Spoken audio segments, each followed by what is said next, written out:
Etela Rajender Malkajgiri parliament నుంచి BJP అభ్యర్థిగా పోటీ చేయనున్నారు. ఈయన మాజీ మంత్రి, గతంలో బీఆర్ఎస్లో ఉన్నప్పటికీ తెలంగాణ ఉద్యమంలో పాల్గొన్న పోరాట యోధుడిగా ఆయన ప్రజల్లో గుర్తింపు ఉంది. తెలంగాణ రావడానికి ఆయన ఎన్నో త్యాగాలు చేశారు. ప్రజలు మమేకమై తెలంగాణ సిద్ధాంతాన్ని, తెలంగాణ ఉద్యమ స్ఫూర్తిని ప్రజలకు తీసుకెళ్లడానికి ఈటెల రాజేందర్ ఎంతగానో కృషి చేశారు.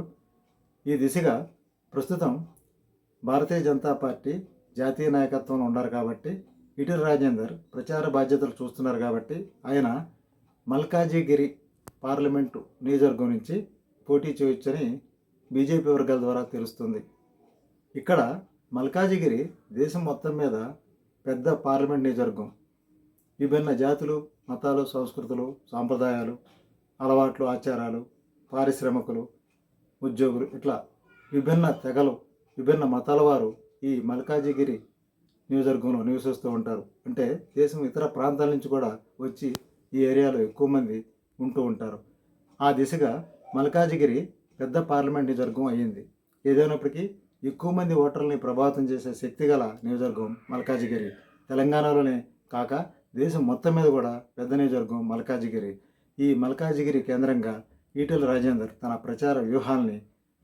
ప్రచారాలని ప్రారంభించడం చూస్తున్నాం. ఏదైనా సరే గతంలో ఆయన అసెంబ్లీకి ఓడిపోయిన సింపతి, సానుభూతి ఇప్పుడు ఓటర్లో పనిచేస్తుందని, నీతికి నిజాయితీకి మారుపేరుగా ఈటెల గురించి చెప్పుకుంటూ ఉంటారు. ఏదైనప్పటికీ భారతీయ జనతా పార్టీలో మంచి ఫైర్ బ్రాండ్గా తన మాటల్ని, సిద్ధాంతాన్ని, భారతీయ జనతా పార్టీ సిద్ధాంతాన్ని తెలంగాణ ప్రజలకి వివరించడంలో ఆయన ముందుకెళ్తున్నారు కాబట్టి మల్కాజిగిరి పార్లమెంట్ నియోజకవర్గం నుంచి ఈటెల రాజేందర్ పోటీ చేస్తారని తెలుస్తుంది. చూద్దాం వచ్చే ఎన్నికల్లో ఎలా ఉంటుందేమో.